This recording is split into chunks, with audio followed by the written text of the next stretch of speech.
Governor Bel Edwards officially signed into law a bill looking to address debate in libraries statewide.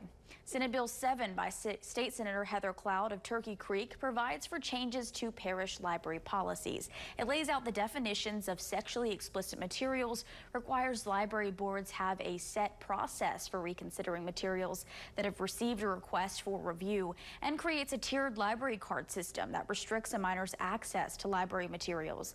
Libraries must adopt the policies by June 1st of 2024. Now, if they fail to adopt those new policies, it will put them in jeopardy under the State Bond Commission. The bill goes into effect on August 1st.